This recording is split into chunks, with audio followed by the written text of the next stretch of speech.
Salut tout le monde, bienvenue à cette autre édition du rapport Boivin, édition du 1er novembre 2018 pour la période du 26 octobre à évidemment aujourd'hui, 1er novembre, en ce magnifique jeudi pluvieux, mais qui ne fait pas trop froid, donc pas de neige encore. Merci d'être là, merci de vos commentaires, toujours bien appréciés.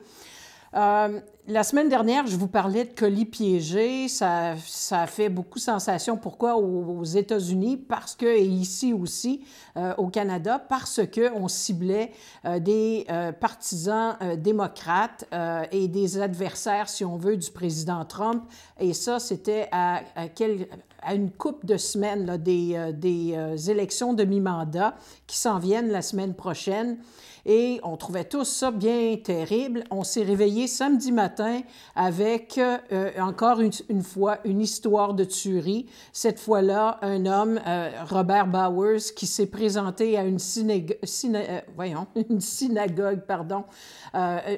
et où il a décidé de tirer sur des Juifs. C'était une personne qui en avait contre les Juifs, qui était sur des réseaux sociaux d'extrême droite et qui, sa dernière entrée, semblait dire « OK, c'est assez, il faut qu'on extermine ça, il faut qu'on arrête de juste parler, puis il faut agir ». Puis il est parti avec ses armes, évidemment des armes qui ne devraient pas nécessairement se retrouver dans les mains de tout le monde, mais aux États-Unis, on sait comment c'est, hein, la question des armes. Il a tiré, il a tué 11 personnes, il en a blessé 6 autres, dont 4 policiers. Il y a eu des échanges de coups de feu entre les policiers et lui. Il a été blessé, on l'a amené à l'hôpital et là, il a comparu cette semaine. Je pense quelque chose comme 44 chefs d'accusation allant de tentative de meurtre à meurtre. Il est définitivement pas sorti du bois. Au début, le président Trump s'est mis du côté des victimes en disant que ça n'avait pas d'allure. Après ça, on dirait que tout ce qui est aux États-Unis, les amis, ça revire en pro-Trump, contre Trump. C'est-tu la faute à Trump? C'est pas la faute à Trump. Et on sent comment les élections de mi-mandat, qui sont extrêmement polarisantes présentement, c'est où tu es d'un bord ou tu es de l'autre, et pas seulement dire, ben je fais un choix éclairé ou quoi que ce soit, c'est viscéral. La gauche démocrate, la droite républicaine, ça se crêpe le chignon pas à peu près. Les propos sont assez violents, plus souvent qu'autrement, et évidemment que le président, bien, il en rajoute souvent une couche assez épaisse. Il était même question qu'il ne devrait pas se présenter lors des commémorations spéciales, d'aller à Pittsburgh, voir sur les lieux, offrir ses sympathies avec sa femme Melania. Il y avait toute une manifestation à la porte de là où il était lorsqu'il s'est présenté, où les gens lui reprochaient avec des cris d'avoir un discours tellement agressant et agressif qu'on le culpabilisait de cette question-là, de ce qui s'était passé à Pittsburgh dans la synagogue. Évidemment qu'on peut dire qu'il n'aide certainement pas aux situations, mais de là à dire qu'il en est strictement responsable, je ne voudrais pas commencer à vous faire la nomenclature de tous les événements de tuerie aux États-Unis dans les 3-4 dernières décennies, et c'était tout dû avant Trump. Je ne veux pas le défendre non plus, mais en même temps, pouce, mais pouce égal. Ce que je sais, par contre, c'est que j'ai hâte en mot, t'as dit que ces élections de mi-mandat soient terminées. C'est quoi les élections de mi-mandat qui s'en viennent aux États-Unis? C'est le Congrès au complet, dans son entièreté. Tous les membres du Congrès, les gouverneurs d'État sont en réélection. C'est 435 sièges. Ce sont des élections qui ont lieu à tous les 2 ans aux États-Unis. Les mandats sont des mandats de 2 ans. Et c'est aussi le Sénat, qui a une partie du Sénat, les sénateurs américains, qui sont en réélection. Il y a 100 sièges au Sénat. Présentement, c'est une majorité républicaine, mais tout juste. C'est genre 51-49, là, présentement. 400, du côté du Congrès, c'est aussi une majorité républicaine. Donc, ça va bien pour le président Trump au moment où on se parle à ce niveau-là, parce que ce sont des gens de son orientation politique qui ont le contrôle des 2 chambres. Au Sénat, tu es nommé pour 6 ans, mais il y a des élections aussi à tous les 2 ans. Les Américains privilégient ce système. Alors, c'est que le tiers du Sénat qui est en réélection mardi prochain. Et Au début, on pensait bien que les démocrates, avec un peu tout ce qui se passait aux États-Unis, la baisse de popularité de Donald Trump, certaines décisions qu'il a prises, certaines position qu'il a prise sur certains enjeux aussi, faisant en sorte qu'on pouvait sentir qu'il y aurait peut-être même une vague démocrate. Les experts en politique américaine sentent moins cette vague-là. Il y a eu toute l'histoire avant, justement, les colis piégés, avant la tuerie à la synagogue de Pittsburgh. Il y a eu toute la question des caravanes de migrants qui s'en venaient du Sud et sur lesquels tapait allègrement le président Trump. Et on sait que ça rejoint beaucoup d'Américains, que cette histoire de migrants et pas nécessairement dans le bon sens du terme, pas dans un sens d'ouverture, d'ouvrir l'accès aux États-Unis à ces gens-là. Et dans ce contexte-là, bien, le président américain jouait beaucoup là-dessus, a parlé d'envoyer des troupes. On a parlé à un moment donné de 5000 troupes qui seraient installées le long des frontières américaines vers le sud. Après ça, là, on a même parlé aujourd'hui même, jeudi, le 1er novembre, d'en envoyer peut-être même, le président parlait d'en envoyer peut-être même jusqu'à 15 000. Et c'est un discours qui plaît pas que seulement à sa droite, n'en déplaise à beaucoup d'experts, pas qu'à sa droite républicaine ou son extrême droite, ça plaît énormément à beaucoup d'Américains de la classe moyenne qui redoutent l'entrée massive de ces migrants, qui ont une peur de voir des terroristes se faufiler là-dedans. Et évidemment que le président Trump se sert de l'argument à outrance. C'est sûr qu'il a fallu qu'il se taise un peu pendant les histoires de colis piégés. Ensuite, la tuerie à la synagogue, ça aurait pu sembler un peu inapproprié, surtout compte tenu du fait que c'était des Américains bien américains qui étaient les gens qui avaient commis qui sont accusés d'avoir commis ces crimes-là. Mais là, à une semaine même pas, des élections de mi-mandat, disons qu'il reprend son discours et c'est peut-être ça qui va lui sauver son Sénat. On verra. J'ai encore bon espoir que les Américains se réveillent mardi et qu'ils décident de peut-être effectuer un changement qui pourrait rendre la vie un petit peu plus difficile à Donald Trump dans la suite de son règne pour encore un an et demi, parce qu'après ça, ils vont retomber dans les primaires pour l'élection d'un président. Enfin, à suivre. Pendant ce temps-là, nous autres, on avait un immense débat tellement important au Québec concernant la disque. Moi, je pensais que ça avait été une soirée qui s'était super bien déroulée, animée de main de maître par Louis-José Hood. Mais bon, branle-bas de combat, Mario Pelcha, un chanteur que j'adore, celui qui était le chanteur préféré de ma sœur, qui a décidé de mettre son opinion sur les deux gagnants, interprète féminine, interprète masculin de l'année, c'est-à-dire Claude Pelgag du côté féminin et Hubert Lenoir du côté masculin, qui sont tous les deux bien particuliers, qui font partie un peu de ce qu'on appelle les chanteurs un peu marginaux, le look. On provoque un peu la façon que Hubert Lenoir, entre autres, a accepté ces trois trophées, mettre le Félix dans sa bouche, ça a l'air que ça en a insulté plusieurs. J'ai vu bien des gens, moi, faire plus que ça avec les trophées en question, mais enfin, bref.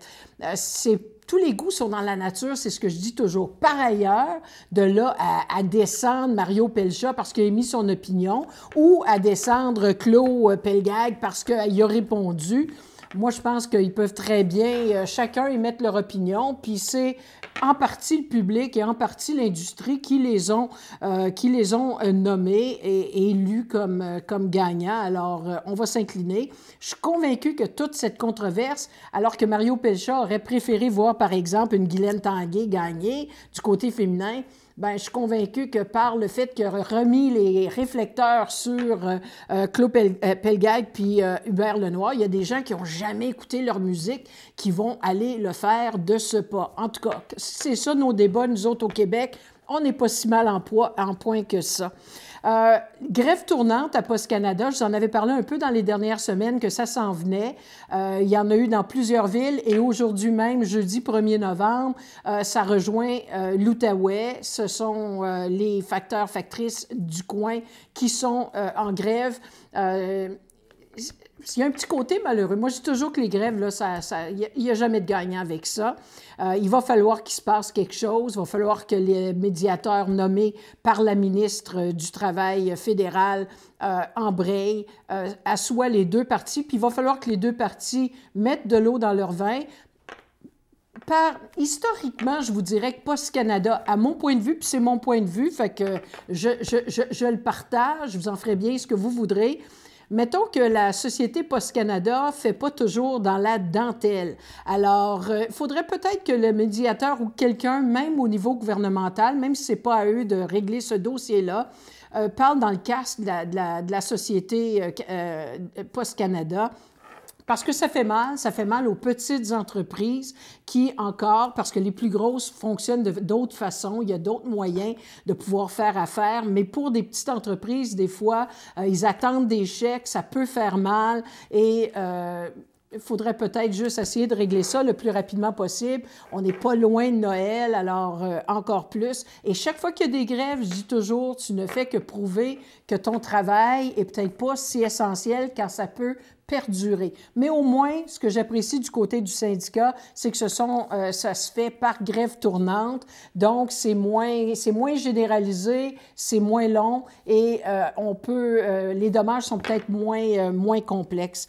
Au niveau de la ville de Gatineau, cette semaine, on a eu droit à deux choses. Premier, il y a eu un sondage de satisfaction. Il y en a qui ont poussé les gros cris parce que c'est un sondage de satisfaction léger qui a été fait au mois de mai et dont on a eu copie au début, à fin octobre, début novembre, selon le maire, puis j'accepte l'explication, on est en préparation de budget du côté de la ville de Gatineau, donc avec les impressions de nos commettants, des électeurs de Gatineau, des citoyens de Gatineau, ça va nous aider, ça va aider la ville à pouvoir prendre des décisions dans les différents dossiers.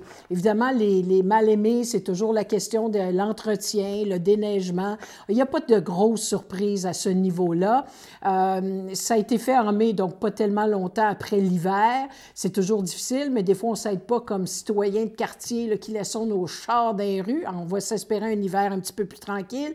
Les gens semblaient satisfaits au niveau des déchets, mais ça, c'était avant que la ville change le rythme de ramassage de déchets.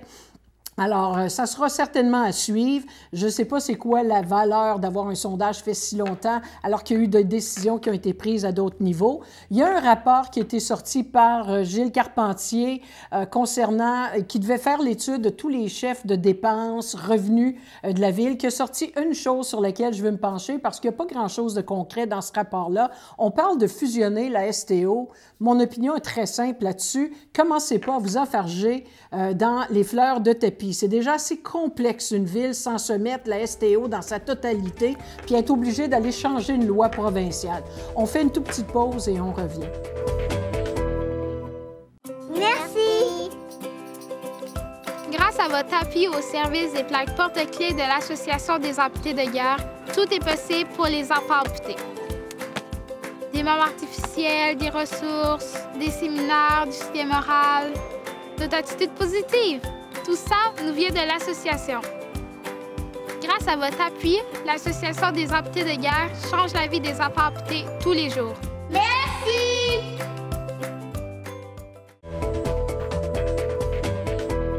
Et nous voici de retour.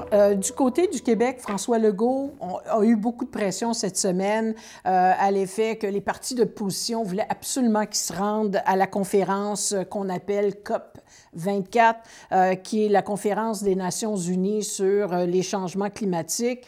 C'est une conférence qui est prévue au début décembre, si ma mémoire est bonne, pour une durée d'à peu près 10-11 jours. Et on mettait de la pression en disant « Hey, c'est la question environnementale, c'est extrêmement important. » La ministre de l'Environnement va être sur place. Ça va avoir le temps d'ici décembre de se faire bien briefer, j'espère, parce qu'elle a quand même des croûtes à manger un peu pour être au parfum de tous les dossiers là-dessus.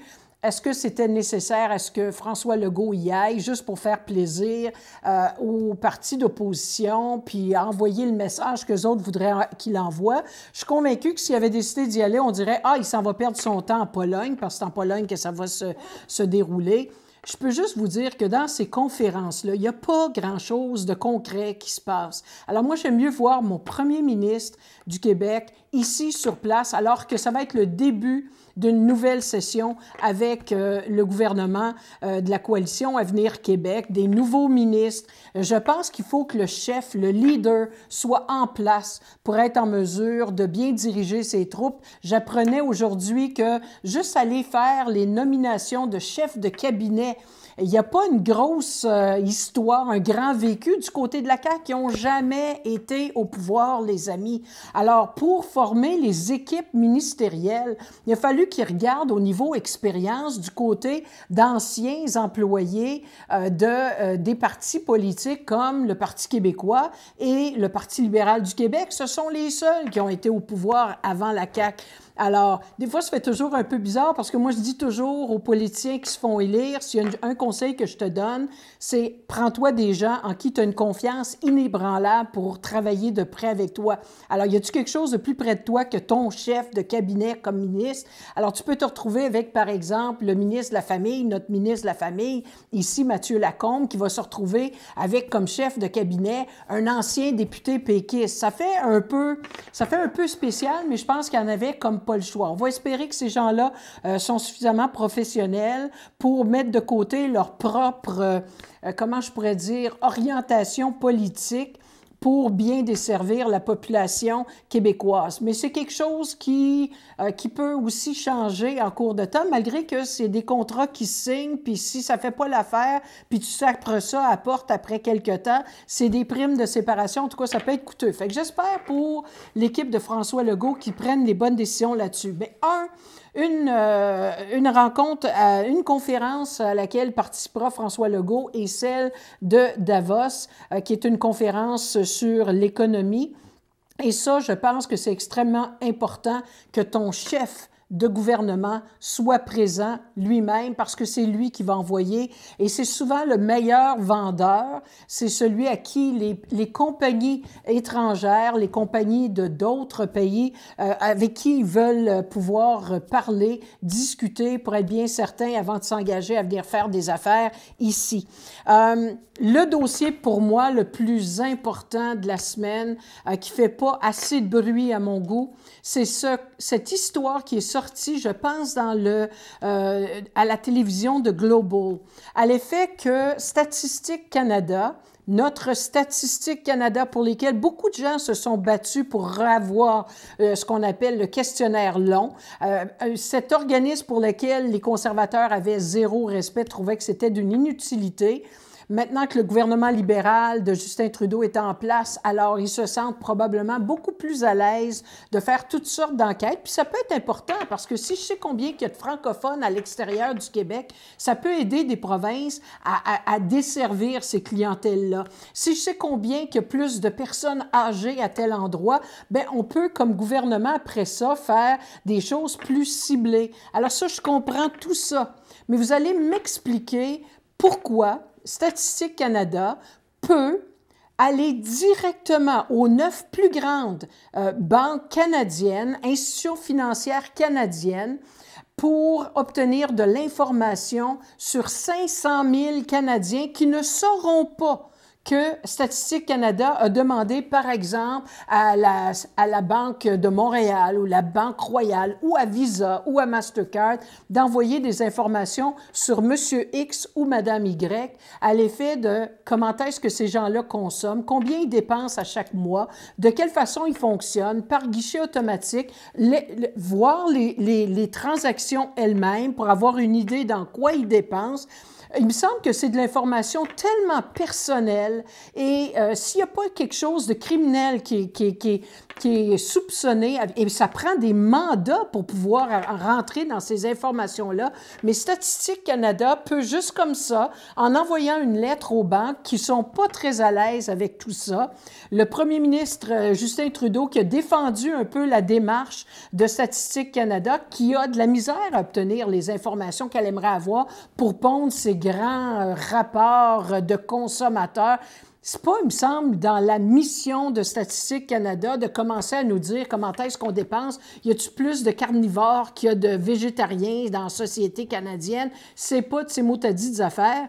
Enfin bref, il me semble que le premier ministre du Canada, mais il faut dire que c'est un gouvernement très cachotier aussi, très peu fort sur la transparence, alors il se mérite peut-être tous les deux, a semblé défendre la position de Statistique Canada, mais je trouve que c'est une pente extrêmement dangereuse. J'étais très heureuse de savoir aujourd'hui, jeudi 1er novembre, si vous ne le savez pas déjà, que le commissaire à la vie privée était pour regarder cette situation-là et j'espère qu'il va allumer les feux rouges nécessaires parce que là, c'est 500 000 cette année, mais ça sera un autre 500 000 au hasard l'année d'après et ainsi de suite. Puis vous allez me dire, si je fais rien d'illégal, c'est pas grave, ben je m'excuse. Moi, si vous prenez des couches pour vos enfants, quelle marque de couches que vous prenez, puis avec qui vous faites affaire, puis à quel magasin vous magasinez, il me semble que ça ne regarde pas, mais absolument pas le gouvernement. Écoutez, là, il y a une chance que le ridicule ne tue pas. Alors ça, pour moi, c'était la grosse information. En même temps, en matière d'information, il y a le Collège des médecins qui, à partir d'aujourd'hui, jeudi 1er novembre, c'est mon running gag de la semaine, ça, vont ont envoyé l'ordre aux médecins membres de leur fédération ou du Collège des médecins de ne pas, ils sont supposés de remplir des formulaires pour Santé Canada pour dire combien de demandes d'aide médicale à mourir ils ont eu, de donner les informations afférentes. Et le Collège des médecins, par la voix de son président, dit « faites-le pas » pour la simple et bonne raison qu'ils le font déjà avec Québec. C'est du dédoublement de travail, mais en plus, ils se disent qu'est-ce que Santé Canada a à voir, excusez-moi, a à voir avec ces informations-là. Ce sont des renseignements personnels et privés qui concernent des patients de ces médecins-là et qui concernent aussi des médecins. Il y a des médecins qui ne veulent pas nécessairement que leur nom circule sur la place publique à l'effet qu'ils ont procédé à X nombre d'aides médicales à mourir. Enfin, ça sera certainement à suivre ça aussi, voir si Santé Canada va les laisser faire là-dessus.